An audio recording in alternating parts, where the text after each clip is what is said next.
Assalamualaikum warahmatullahi wabarakatuh, sahabat Abah Safwan dimanapun berada.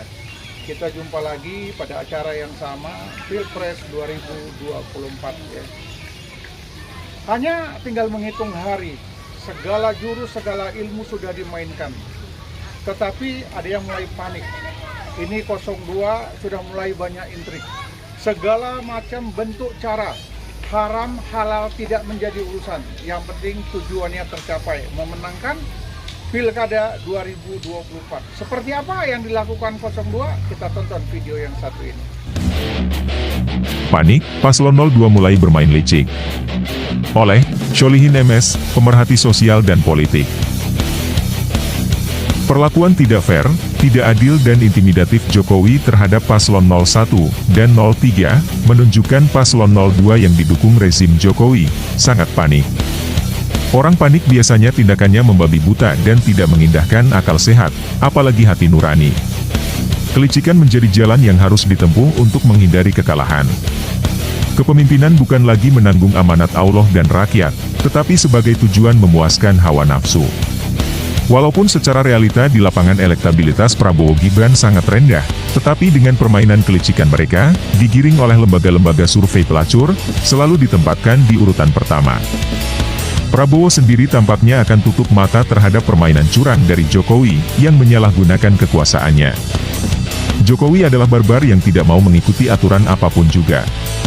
Pemerintah, baik Presiden, Menteri, TNI Polri, Kepala Daerah, termasuk lembaga pemilu, baik KPU maupun Bawaslu harusnya netral dan independen, tidak boleh memihak kepada salah satu paslon. Karena jika memihak, pasti akan menjalimi paslon lain. Padahal di belakang paslon, ada jutaan rakyat. Rezim Jokowi sangat arogan dan tidak adil kepada paslon 01 dan 03, khususnya paslon 01. Berbagai tekanan, penjegalan, dan tindakan intimidatif dilakukan. Kampanye dihambat, pendukungnya diintimidasi bahkan dipersekusi.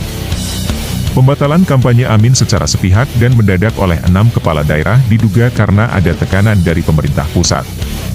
Presiden atau Mendagri? Sebelumnya juga beberapa kali tempat kampanye atau orasi Anies dibatalkan secara sepihak dan mendadak di Bekasi, di Bandung, di Aceh, dan lain-lain. Kezaliman rezim Jokowi telah diikuti oleh bawahannya. KPU dan Bawaslu cuma jadi lembaga kacung, penguasa, dengan membiarkan berbagai pelanggaran paslon 02 dan aparat pemerintah. Seharusnya KPU dan Bawaslu itu mengabdi kepada negara dan rakyat, bukan kepada penguasa zalim. Sebagai lembaga yang harusnya jadi wasit, tapi justru ikut bermain curang, KPU dan Bawaslu telah menjerumuskan negara dan bangsa Indonesia ke dalam kehinaan dan keterpurukan. Jika Ketua KPU dan Bawaslu masih waras dan punya hati nurani, sudah seharusnya mengundurkan diri. Paling tidak, ada 5 kezaliman Jokowi dan permainan licik Paslon 02 terhadap Paslon 01. Pertama, melarang tempat-tempat tertentu untuk kampanye pasangan Amin.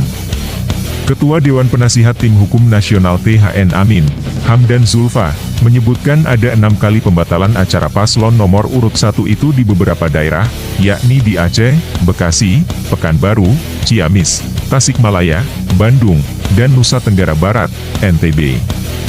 Kedua, paslon 02 di backup pemerintah yang tidak netral.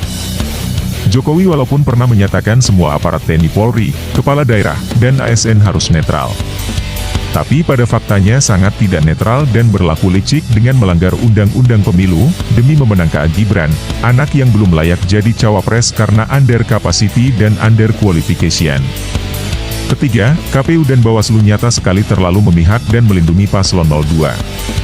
KPU bukan saja melanggar aturannya sendiri tentang syarat usia cawapres, tetapi KPU juga sengaja tidak memverifikasi persyaratan keaslian ijazah Gibran. KPU terus memproteksi Gibran, apapun kesalahan dan pelanggarannya, hanya karena Gibran anak Jokowi. Kedepan, baik KPU maupun Bawaslu, hampir dipastikan tidak bisa adil dan netral karena tersandera oleh dosa-dosa politiknya kepada kebenaran. Keempat, melakukan money politics dengan sangat jor-joran. Paslon 02 sangat vulgar dalam melakukan money politics. Tapi Bawaslu tidak berani menegur, apalagi menghukum paslon 02. Kelima, menggunakan fasilitas negara untuk kampanye. Walaupun Jokowi telah membuat aturan baru, sesuai seleranya, yang membolehkan pejabat sambil jadi capres atau cawapres, secara etika jelas melanggar. Rakyat tidak bisa membedakan ini Prabowo Capres atau Menhan, ini Gibran Cawapres atau Wali Kota Solo. Di era Jokowi, aturan dibuat semaunya sendiri, tanpa mempertimbangkan pantas atau tidak, ada konflik of interest atau tidak. Tapi itu hanya berlaku kalau ada hubungannya dengan kepentingan Jokowi dan dinastinya. Keenam, menggunakan lembaga-lembaga survei pesanan untuk melegitimasi tingginya elektabilitas paslon 02. Lembaga-lembaga survei seperti SMRC, Indikator, Indobarometer, LSI Denijea, Poltreking, Carta Politika, dan sejenisnya, hanyalah lembaga survei abal-abal yang hasil rilisnya sesuai keinginan pemesannya, yang dikendalikan rezim. Ketujuh, pembiaran lembaga penegak hukum terhadap berbagai kasus kejahatan paslon 02. Sebaliknya, sangat ketat terhadap paslon 01. Jika mau buka-bukaan adil dan transparan. Banyak kasus yang menjerat Prabowo, food estate, korupsi di Kemenhan, dan juga Gibran, kasus yang dilaporkan Ubaidillah Badrun. Tapi mana berani aparat hukum menyentuhnya. Kedelapan, terus membujuk, kadang dengan intimidasi, terhadap ulama, kiai ponpes, tokoh masyarakat, dengan menawari uang dalam jumlah yang sangat besar, agar tidak mendukung paslon 01. Menurut Cak Imin, para kiai pimpinan ponpes telah ditawari uang miliaran, bahkan ada yang triliunan, asalkan mau mendukung paslon yang didukung rezim. Miftah sendiri tanpa malu bertindak sebagai calo, mendatangi kiai-kiai dengan membawa segepok uang, guna membujuk untuk tidak mendukung Amin. Kesembilan, memberikan privilege kepada Gibran dalam debat Cawapres beberapa minggu lalu. Walaupun KPU menolak tuduhan Roy Suryo tentang berbagai peralatan canggih yang digunakan Gibran di debat Cawapres lalu, pada faktanya, Gibran memang terdengar didikte oleh seseorang dari jarak jauh. Ada insiden bocornya suara pendikte Gibran dari jarak jauh. Kesepuluh, soal pendanaan sepertinya paslon 02 memiliki dana tak terbatas. Beranikah KPU dan Bawaslu menyelidikinya? Jangan pasangan Amin saja yang dipelototi, dipersulit, termasuk intimidasi dan persekusi kepada Agnia atau pengusaha pendukung Amin. Mau jadi apa negara ini jika praktek-praktek kecurangan dan menghalalkan segala cara dibiarkan? Sudah saatnya manuver kecurangan dan menyalahgunakan kekuasaan Jokowi dihentikan. Rakyat harus melawan. Jika paslon 02 menang, Prabowo Presiden dan Gibran Wapres, akan jadi apa negara ini, yang kemungkinan besar akan lebih buruk lagi dari era Jokowi. Bersatulah rakyat, untuk menghentikan segala bentuk kezaliman. Hanya dengan persatuan, rakyat bisa menang.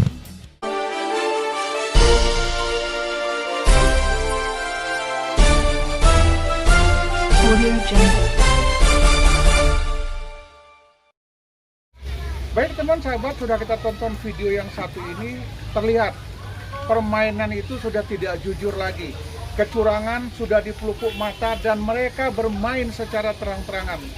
Yang katanya Presiden Pak Jokowi adalah seorang negarawan, ternyata tidak.